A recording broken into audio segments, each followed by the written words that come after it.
Thank you very much, Pearson. I appreciate it, and I appreciate y'all taking your time to come listen to me talk. It's always a pleasure for me to talk about, as she said, my passion. Fortunately in our family, aviation's been there since the early 40s when my dad went out and bought an airplane with a friend of his, one of his best friend, and whoever got married first, the other one gave his half of the airplane to. Well, he was dating a girl, his friend was dating a girl, getting real close to being engaged, and my father didn't even have a girlfriend at the time. Subsequently, his friend broke up, my father met my mother, and then he ended up with the airplane. We always kidded my dad and told him that he could have somebody sell his own underwear to him. He was a great salesman. But from that, Pop flew in World War II, and he came out. We did the famous trip to Washington, for which he got the idea for Holiday Inns. And as a result of that, starting out in Holiday Inns, he missed an airplane. He went down and, excuse me, I didn't say, but he flew, he went in and flew with the Air Transport Command and also flew the Air Ferret Command over in the China-Burma route. He flew that. So he became, he flying there, but then he got out of it, got in the building business and all. So he then misses the airplane. He goes down and he rents a Bonanza, small single-engine airplane, and he was riding in the back of it, and he says, "Why am I renting an airplane? I can fly." So he goes out and buys one, and then he starts traveling all around the United States, looking at sites and doing that. So that was the fun for him. And from our end, I got to ride on his lap, fly the airplane and stuff like that. Spence likewise did. So, that was the early origins of our love for aviation. Subsequently, we were able to continue flying. Spence did 20 years in the Air Guard out here, flying C-97s, 124s, and 130s. I did 30 years out there flying 124s, 130s, and 141s, which to me was like a paid vacation when I got to go. I got to do it, and fortunately retired at the right time for me out there. But as a result of that, we had been flying in our business and for pleasure most of the time. We kind of sat down, and Spence and I would talk about, what we liked, what we didn't like at FBOs, and I'll explain FBOs here in just a second. And so what ended up happening when I got out and we were looking at the company and what to do, we decided to do a fixed base operation here in Memphis. Through that, we kind of pooled what we liked, what we didn't like, what we were going to do.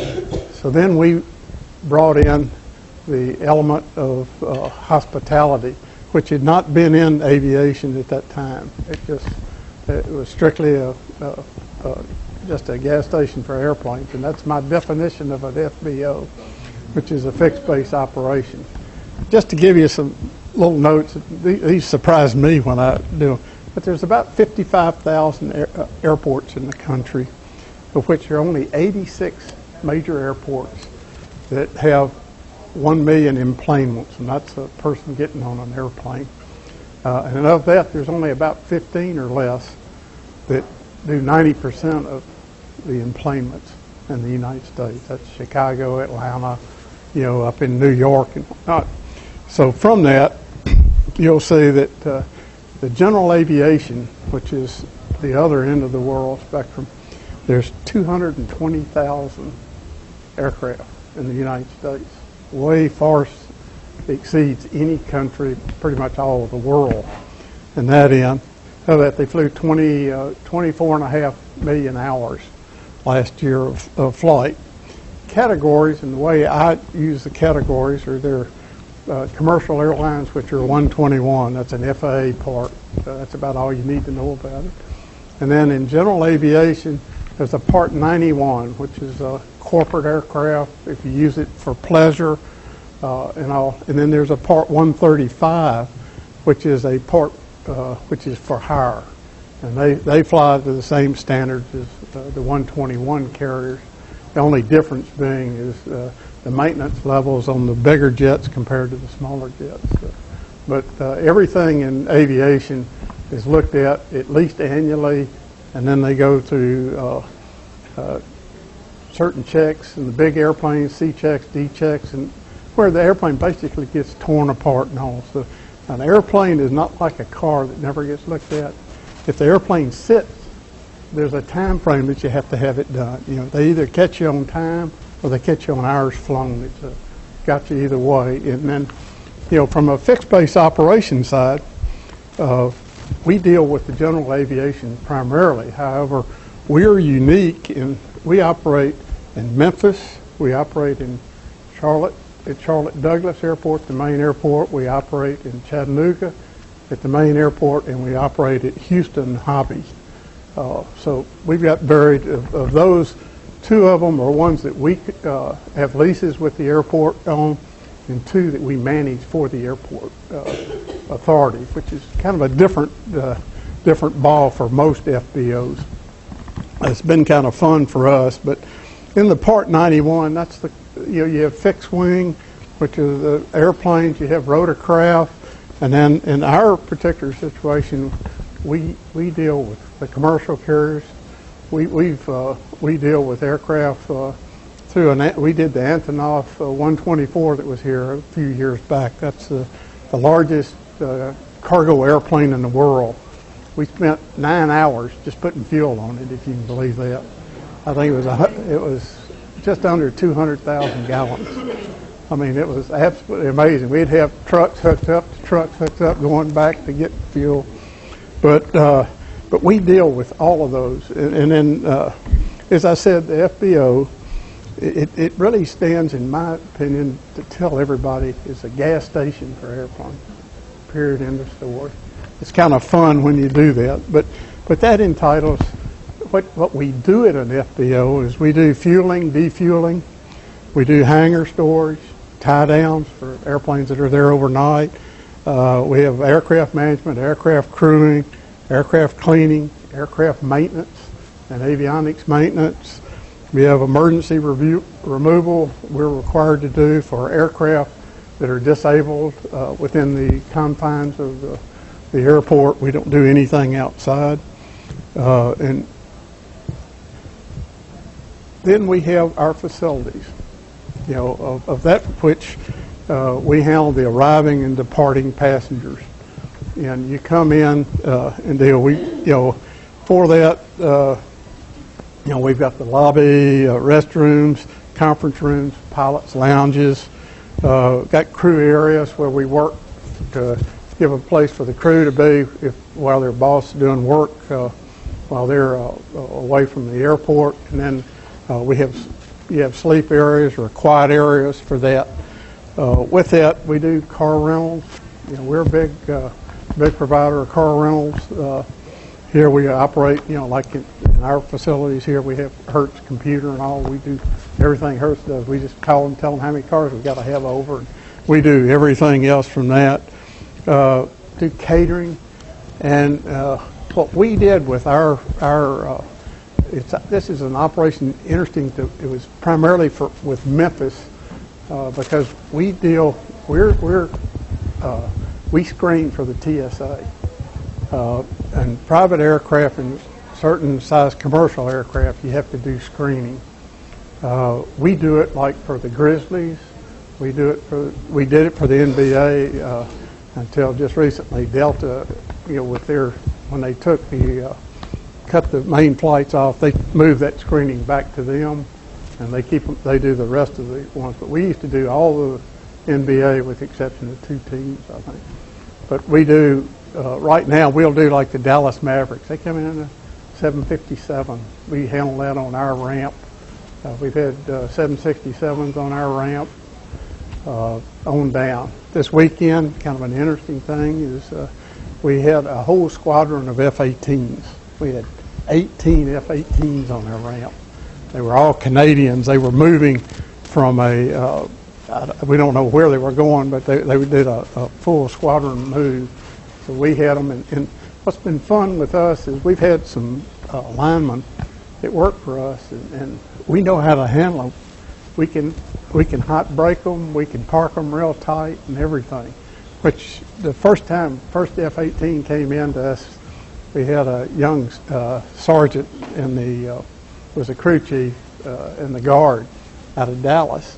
He goes out there, he puts his guard on, he brings the F-18 in, he stops, he does all his fancy moves, and then he goes and hot brakes him. And this guy's up here trying to figure out what this guy's doing.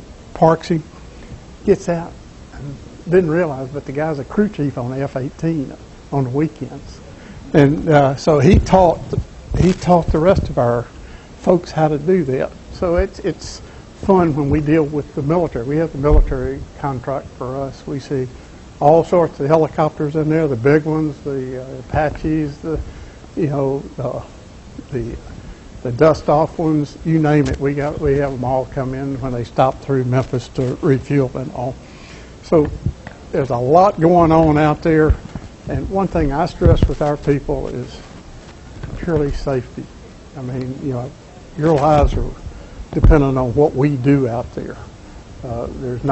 We can't mess up. We can't afford to mess up. We can't afford to miss fuel or anything like that. So, when we tow aircraft, you disconnect scissors on the front. You got to make sure the scissors are connected back. That lets the nose gear retract and everything. So we're dealing, as I say, with people's lives every minute of the day there, and that's why it's we drive and stress that. We treat our people as family. I mean, they're great. We've got probably one of the greatest longevities in ground crew folks and all. But they're, if they hurt, we hurt. Everybody hurts. When we had the cutback, we asked them all. We said, we either gonna have to let somebody go or everybody takes a cut. Everybody took a cut. We didn't let anybody go, which does a lot for our folks and how they all fit together. But I'm going to go on, and as far as the outside operations on an FBO, we have power carts.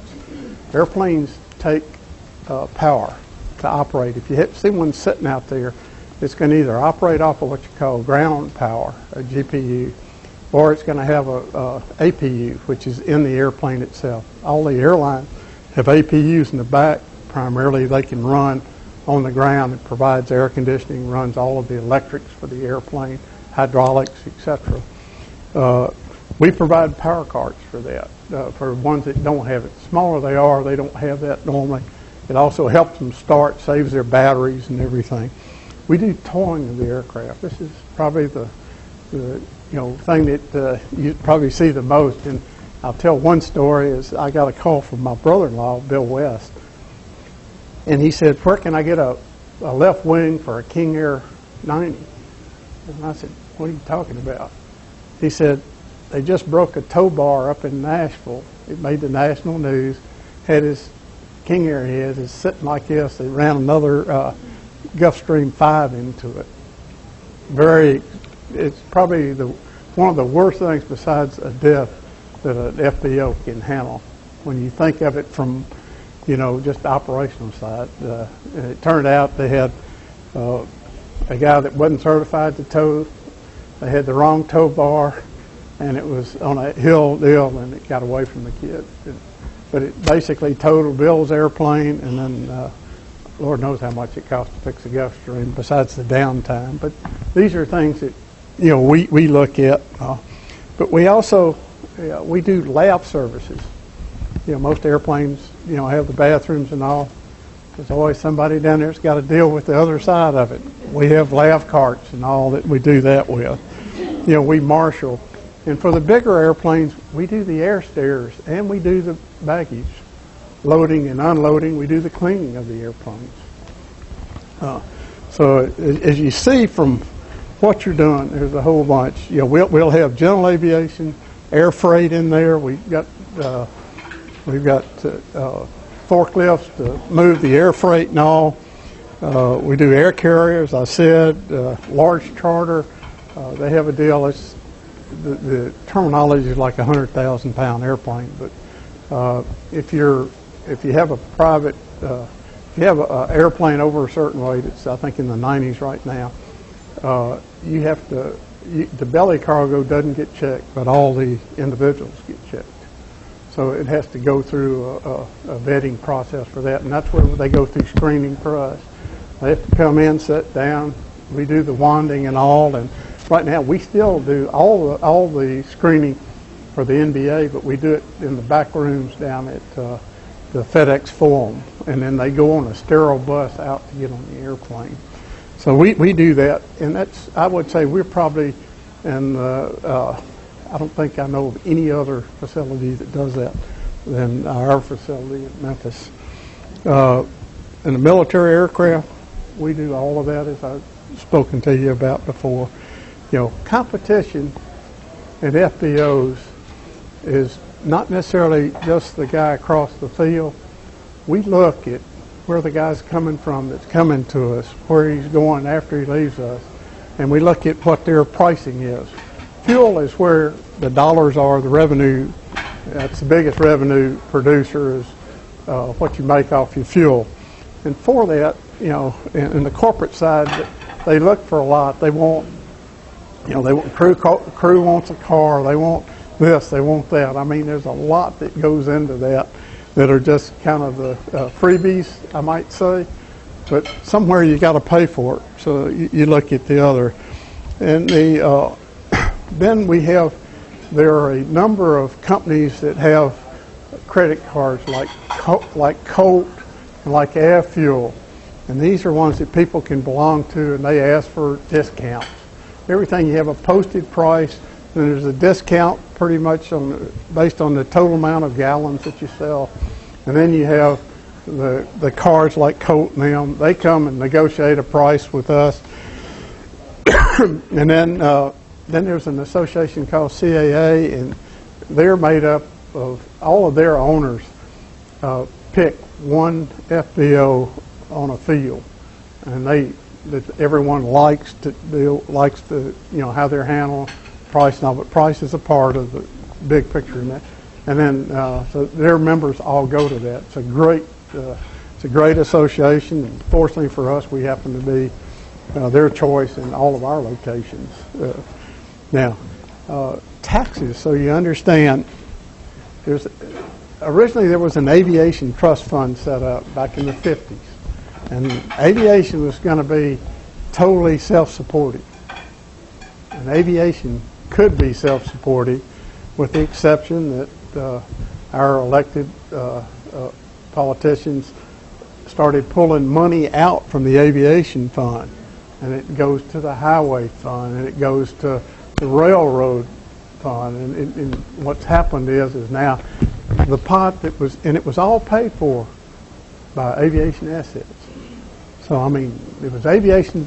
It was the one thing that worked within the government at the time until they were hurting on the other side with their entitlement program. So they started pulling it out. But you pay our people. We pay 22 cents a gallon for federal excise tax on every gallon that's pumped, which is supposed to go in the aviation fund. 135, which is the for hire.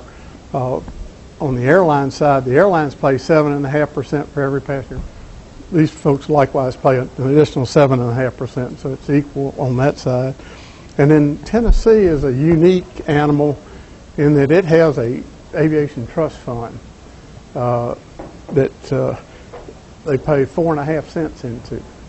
And this fund, it is used, and I'll do Tennessee as a good example. Tennessee has the fund up there, and then the airports within Tennessee apply to that fund for dollars to fix their airports, do different things, whether it's hangars, ramp, lengthening runways or whatnot. So they will do that. And you got to remember now, this fund is totally funded by the people that fly in Tennessee. It's not one bit of anybody else's money there. And that's a real real unique thing in Tennessee, but it's a very misunderstood animal in Tennessee by some people.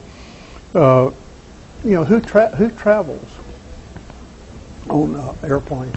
Basically, the statistics show that 14% of all the senior managers fly on airplanes, but middle managers are 49%. And then you have a professional staff of about 19%.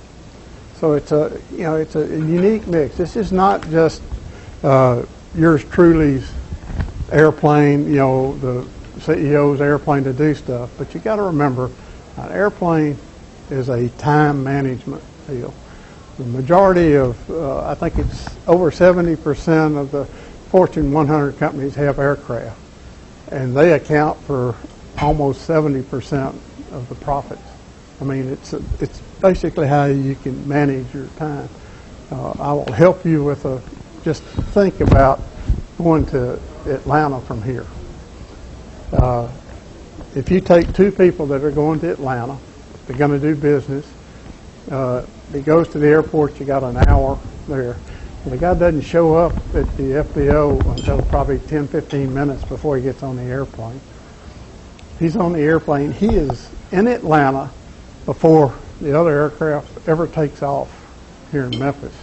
He lands at one of the corporate fields there, which is like Peachtree to Cab, or what they call Charlie Brown, Fulton County Airport.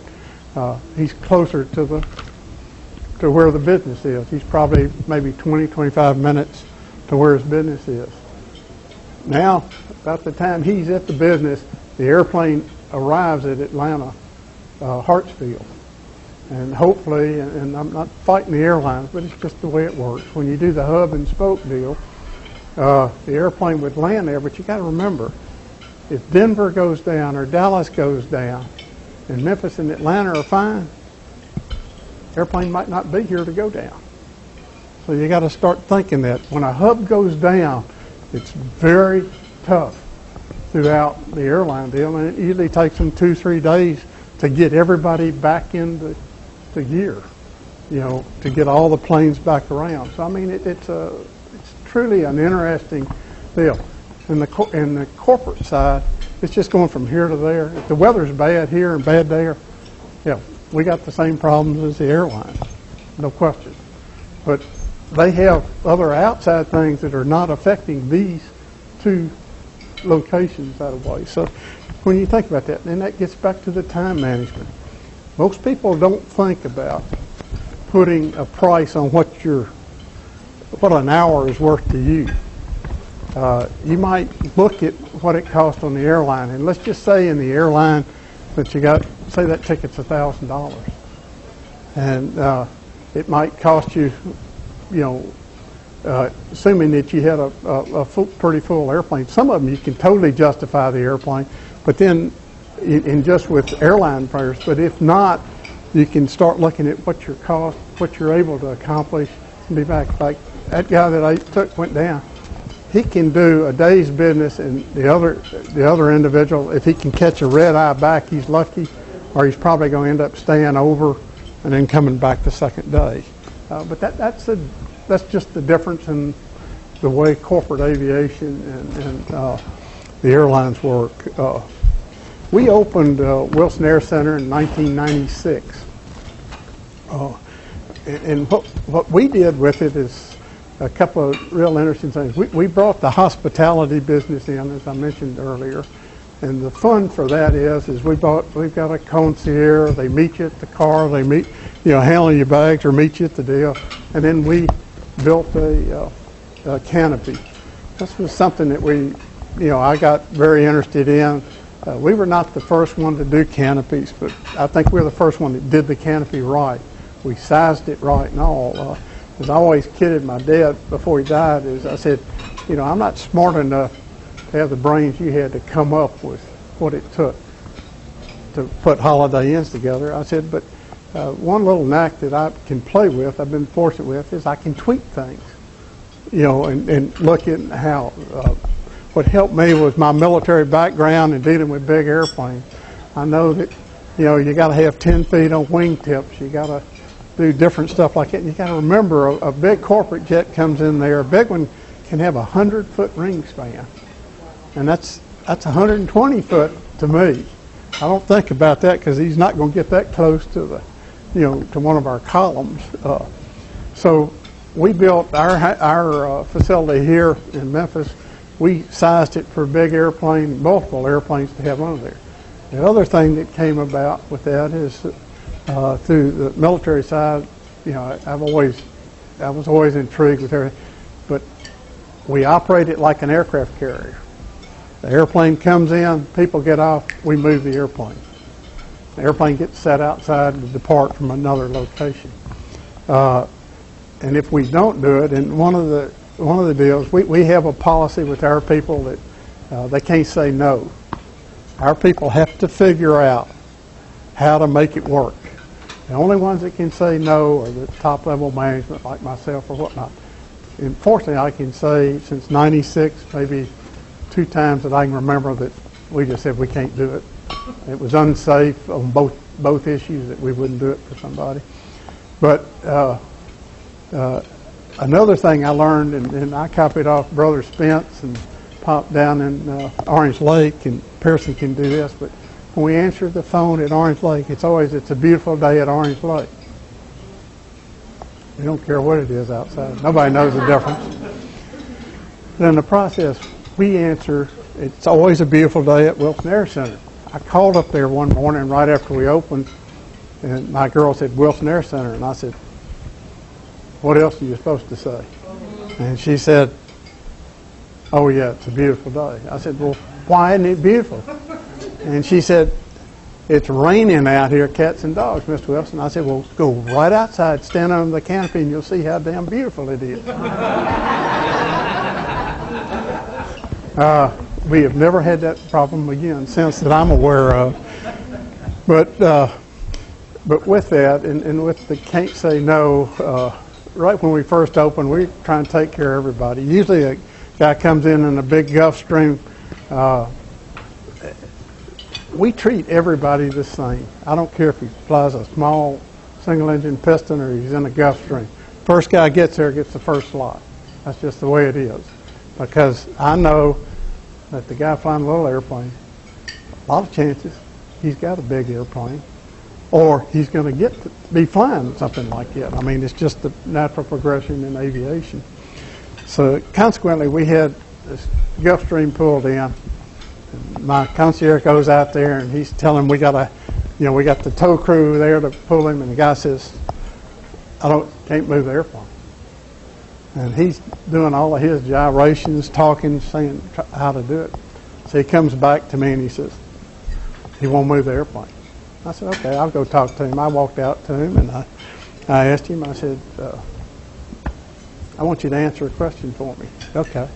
I said, you're the second Gulfstream that comes in here. Where do you want to park? He says, move me. I said, we're through. We got it done. We moved the aircraft. I said, little simple things like that. The other thing that is kind of unique at mine is they never have the foggiest idea when I'm going to be there. And I never ask them to do anything that I won't do. And when I show up, they know it's going to be right. I'll praise them or I'll correct them. But you always have to keep demanding that, and that's especially important in safety. I learned that. When I got out of the Guard, I was the ops group commander. I owned the airplanes, loved it. That was just where I wanted to be. I could fly them, owned them, but I was also chief of safety prior to that. So that's where I got my safety mindset on, because I'm always looking for, what's dangerous, what's not, and so forth. Here in Memphis, we had the Tyson Lewis flight. We're a new FBO. We had 246 airplanes flew in for that, all corporate. And you try to figure out what to do. Well, guess who met him? Elvis. We had an Elvis impersonator. He was the most photographed guy in all of Memphis that weekend. And every one of these, of 246, we had 242 came to us. The other 4 went to our competitor. But everybody got out underneath our canopy. So we were moving airplanes right and left and everything. But with that, that also showed that how we had to work with the airport and with the airlines and with FedEx to, where are you going to put 246 airplanes? I mean, it got to be a disaster trying to figure. At first, FedEx said you can't touch them. You know, can't mess us. It's $1 million a minute if we're late. And I asked them in a meeting, I said, well, what do you charge the Lord when you have a weather delay? $1 million a minute when you're late. But we finally worked with them and showed them that what we were doing and where we were going to park airplanes didn't affect any of their arrivals or departures. We do a deal where we handle teams. Usually if somebody's playing at Ole Miss, a big team, they'll come into Memphis because they can't get the big airplanes into Oxford. Our people, we wear either shirts or T-shirts of each team. Like SMU flies in, everybody was dressed out in SMU when they played here. You know, we do that for all the teams primarily. When the Grizzlies go out, we wear Grizzly shirts. We do St. Jude. We work with St. Jude, and we'll all have St. Jude on when they come in to greet and meet all of their people. These are things that are special to what we do in our facilities, and this is all 4 of them, not only Memphis. Let's see. What I thought I'd do, and I'll let y'all ask some questions if you want, but we try to exceed a customer's expectation. It's you know, my deal is that if you exceed it, you've won the battle, bar none. People remember things. We are the front door to the city. What we look like shows you Memphis. And if Memphis, you know, that's what's unique about us. The hub is going to be around us. If it's a big deal, usually in Memphis, it's going to come through the FBO, one way or another. Or we can have where, like Scottie Pippen, when he signed his $50 million contract with the Chicago Bulls playing with Michael Jordan, he signed it on our desk. You know, we'll see Peyton Manning will come through. I mean, Elton John was there one night. I don't know if he came last week, but unfortunately, he sang a song called Holiday Inn, so I will tell you. We had a little bit of that if any of y'all were there. But first time Elton John came in, we had Elton John music. We play music underneath the canopy, and it rotates. Be classical and be pop. It can be, you know, bluegrass and whatnot. And then Elton John came in. We had the Elton John CD going, and he's out there one evening. He's dancing, doing all this coming out. I'll tell you, you'd die laughing when you see that. Hank Williams comes in there. We do that. But our FBOs have been looked at, as Pearson mentioned, as the, you know, some of the top FBOs in the country. Very proud that for 9 straight years we won the top FBO in the country. It was absolutely unheard of. Nobody's ever got more than 2. We had it for 9. We're always in that top group. And as I tell my kids that work for me, the young ones, and you got to remember, most of our jobs are first jobs for people, which is another unique deal. These are kids that might be in air maintenance training, going to school for maintenance and whatnot, and they do part-time and work for us, you know. But then with that, you know, I lost my train here for a second, but working with them, we really keep them tight and keep them going. And get me what I was talking about. No, I had a good one to tell you, but I do have a couple of good ones to tell you. I'm going to tell you a Charlotte story. We had an airplane call in. It was going overseas, picking up their passengers. It was about 35 minutes out. And they said, we forgot our catering. And so what did you forget? He said, we have to have lobster. We have to have shrimp. And I mean, they went through this gourmet catering. It was unbelievable. Our girl said, fine, we'll take care of you. So they called the catering people. nobody would touch it. We have 2 or 3 people that we cater with there. Nobody would touch it. 2 of my girls got in a car, went down to the fish market, which is not too far from there. Got everything done. The folks landed, they had their trays. We fueled them out there, and nobody on that airplane ever knew that there was a problem.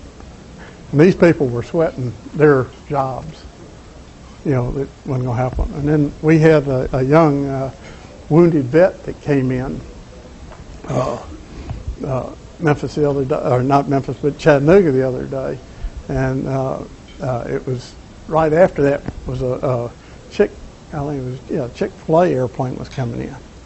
And one of the girls down there just happened to have a Chick-fil-A shirt.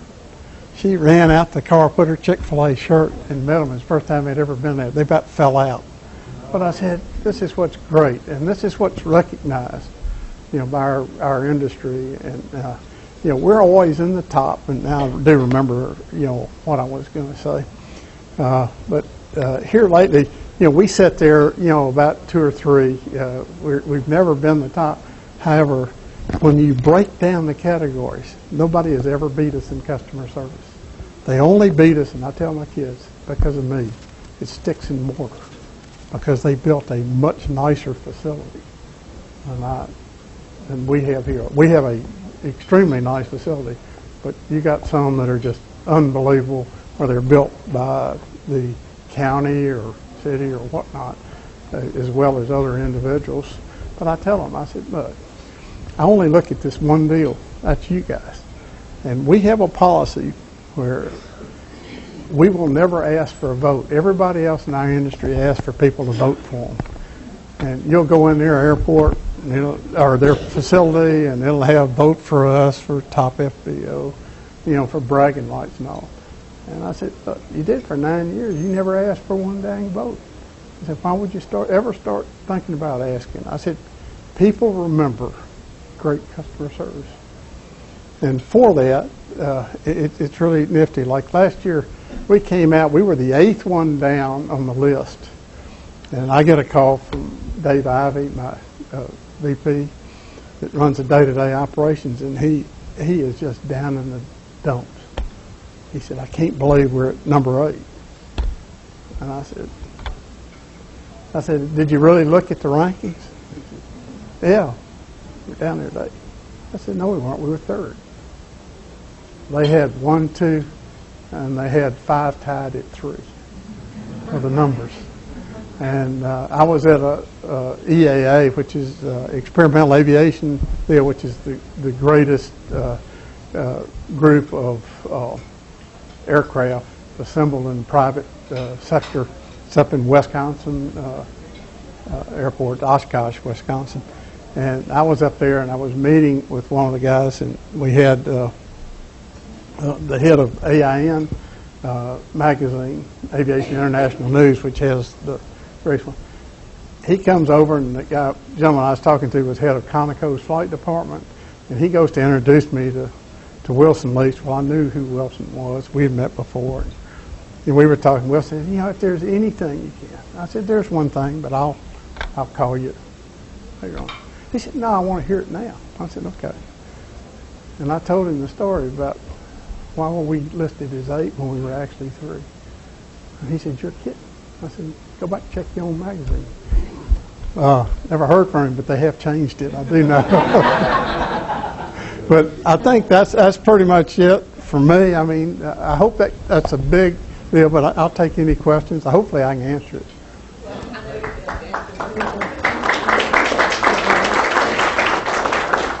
Are you planning to expand or go to other markets? We're like any private business. We're going to expand. We expand with our money, and we're always looking. The answer is yes, but a qualified yes. It has to make a lot of sense. But you know, we deal against a lot of big funds that are in the aviation business, and that's a big issue that we have to deal with. They pay a lot more money than what it's worth. We still hadn't figured out how some of them are going to ever make any money. Cutbacks in federal budget, you and other FBOs. Excuse me, I'm sorry. Will cutbacks in the federal budget affect you and other FBOs? Yeah, I'm glad you asked that, because my brother, I told him to ask me that question too. On the sequestration, I just got through on a conference call last Friday on it, and basically what the government has done, you remember this transparent and it's across the board cuts. And the Department of Transportation, they will only deal with the FAA operating budget. Anything that was done, authorized by Congress, is taboo, you can't touch. So it's only the operating budget. You think about it, it's about $600 million, I think is what the operating budget is. So I asked the question, I said, well, what are they doing on the rail side? Nothing.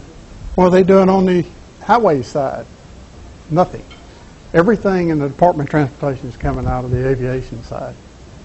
And what that affects is it has a big effect on safety, because it's the guys controlling. It's the guys like in the Olive Branch Tower, smaller towers. They want to cut all. They just made a deal where they were going to cut all the towers out. I think Thursday they're supposed to make that decision, but I don't think they're going to do that. I mean, there's some towers that don't need to be there, but on the other hand, towers that, you know, they said if you didn't have a million movement, you were out of there, is the way they looked at it. I mean, it was absolutely totally not transparent, totally shot in it to the FAA side, and it's primarily done, and this might be Bob Wilson's idea, is to make most people really hurt or want it settled and not try to work through the problems we have right now. One more then. What percentage of flights are to islands or international, and also would you consider hotel occupancy rate and non-residential construction spending to be lagging and leading indicators? You know, I think so. I get lost in some of the financial. I'm more on the operational side, but you know, aviation follows the GNP, which is really unique. You know, airplanes are up and down based on the GNP. And I will tell you, the biggest abuser of an aircraft, corporate aviation aircraft, is the president, regardless of what you want to say. He flies just like a private charter, same way. This year over in Charlotte, we did the Democratic National Convention. We handled all of the military. We had 7 C-17s and all that flew in, all the gear, you know, Secret Service and all that. But without a question, you know, he flies one way and then wants to squash everything the other. Cessna Aircraft is down 50% of their employees. You know, the U.S. was absolutely the top level of aviation in the world. And through a couple of moves that have been made by the government, it's just cranked it way back down. That's why you're seeing where Cessna's doing deals over in China. China's buying all of our expertise right now in aviation to try to change it and do stuff. I'll shut up. I've been talking long enough. No, I think this is great. Any questions? One last thing. I just want to mention is that he has been inducted in the Tennessee Aviation Hall of Fame, which we can see why. So congratulations on that honor. And guess what? I did this year. I was fortunate. I got inducted into the San Diego Aviation Hall of Fame. I am totally not surprised. Which I told them, I said, you know, y'all must have needed somebody on the east side of the Mississippi. It's the San Diego Air and Space Museum, which if you're out in San Diego, unbelievable place. I was really honored to be there. The other thing that he did not mention, which I think is one of the neatest things about him, is that not only is he passionate about his planes, but he uses it in his corporate and his giving, his personal giving, flying wounded vets all the time through the what's the program called? Veterans Airlift. We fly a lot of wounded vets. Probably the greatest kids in the world you've ever met. Well, I appreciate that. You know, we fly them all the way from totally paralyzed to, you know, the brain trauma to 3, 4, missing limbs. I mean, but every one of them, I can tell you today, would go back because they think they're right in what they're doing. And I've never had one say, poor me, why do I not have an arm, why do I not have my legs? But I noticed an article in the paper the other couple of days ago, I think, was talking about what's been learned, from the war. And I usually tell them, my wife's a physical therapist, but one of the greatest things that come out of this has been the artificial limbs and what they've been able to do, with the guys. Because, I flew one the other day. He said, I was in the baggage department. He says, here comes my leg. He throws it up. And his name was John Wayne Walding. And he was born on the 4th of July, too. But so when we landed and we were letting him out at Fort Bragg, I was up there again. I said, all right, John Wayne, here comes your leg. And we throw it back up. I thought the people around were about to, oh, my God.